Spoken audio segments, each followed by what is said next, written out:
Welcome to this explainer. Today, we're tackling what is, honestly, the single biggest psychological barrier to attending a top-tier business school in India. Yep, we're talking about the cost. It's that massive, intimidating hurdle that stops so many brilliant, incredibly capable minds from even attempting to apply to their dream institutions. Let's be real. If you come from a middle, lower middle, or economically weaker background, the sheer tuition fees at these premier institutes probably seem like an absolute unslayable monster. I mean, looking at a price tag of 20 to 25 lakhs, it's completely understandable to just assume that door is permanently slammed shut. But what if I told you that securing a complete, total tuition waiver isn't just some urban legend? It's a reality, and it's actually backed by hard institutional data. Literally 100%. Paying absolutely zero for your tuition is entirely possible. You just have to know exactly how the system works. And we aren't talking about second-tier schools here. We're talking about the country's absolute finest. Places like IIM Ahmedabad officially state right in their guidelines that they want every single admitted candidate to have the opportunity to pursue their programs, completely irrespective of financial status. Bottom line, they just want the best talent, period. So here's our roadmap for today's explainer. First, we'll be busting the cost myth, then exploring need-based financial aid, government 100% tuition waivers, the application and asset evaluation process, and finally, maintaining academic excellence. All right, let's jump right into Section 1, Busting the Cost Myth, Decoding Need-cum-merit. The absolute crucial thing to grasp here is that these institutes operate on what's called a need-cum-merit basis. So what does that actually mean? Well, they don't just look at how smart you are, and they don't just look at your bank account. They actively evaluate your financial constraints in combination with your academic excellence. Basically, they want to make sure money is never the roadblock for a top performer. Moving on to Section 2. Let's look at need-based financial aid and the specific institutional limits for tuition waivers. Now, this breakdown brilliantly illustrates that the net is cast way wider than you probably think. For instance, IIM Ahmedabad considers families making below 15 lakhs per year for their special needs-based scholarships, and yeah, that includes the potential for a full 100% waiver. Then you have IIM Bangalore focusing on families making under 8 lakhs, offering tiered waivers from 20% all the way up to 100%. IIM Kozhikode also uses that 8 lakh limit, while IIM Lucknow is quite a bit stricter with a 1.5 lakh limit, reserving those full waivers for about 15% of the student body. Hey, before you start crunching the numbers to see where you fit, you've got to read the fine print. These figures, they're calculated based on the previous financial year.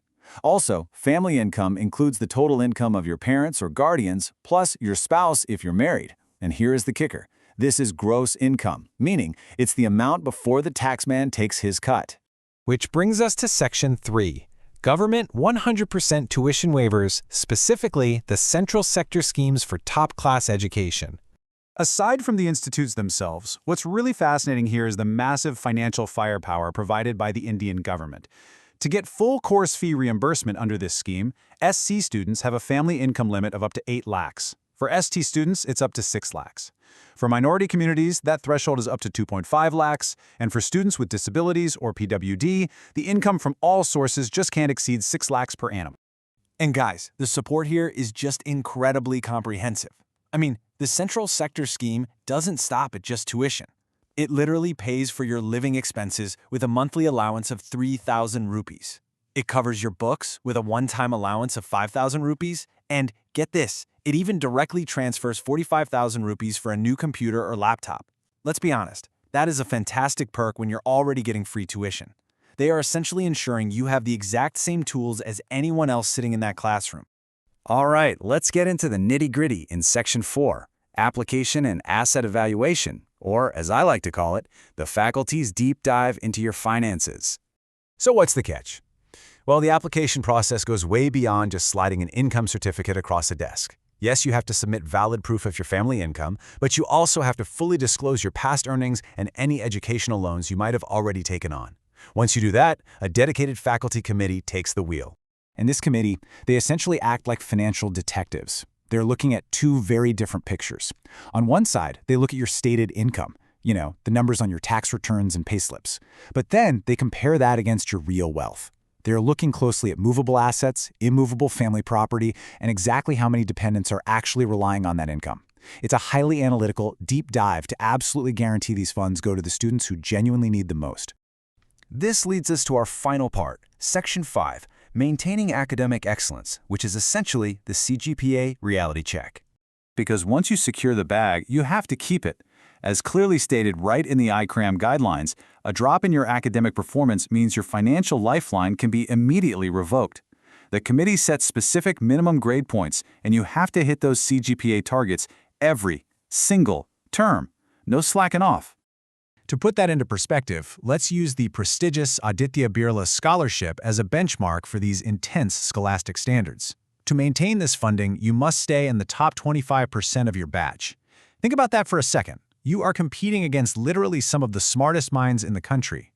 On top of that, at least 60% of your assignments must rate a 7 on a 9-point scale, and you've got to actively participate in at least 2 campus forums. All of this is assessed yearly by the academic dean. And it almost goes without saying, but any misstep in conduct or any dishonesty on your application, that will result in the immediate withdrawal of your funds and severe disciplinary action. Integrity is strictly non-negotiable at these institutions. So what's the big takeaway from this explainer? It's simple. The myth that you can't afford a top-tier MBA is officially busted. Between institutional waivers and powerful government schemes, the money is literally waiting for the right candidates. The funding is there. The only question left is, do you have the dedication to earn your seat in that classroom? And it really makes you wonder, how many other elite opportunities out there are hiding behind intimidating price tags, just waiting for someone willing to do the research?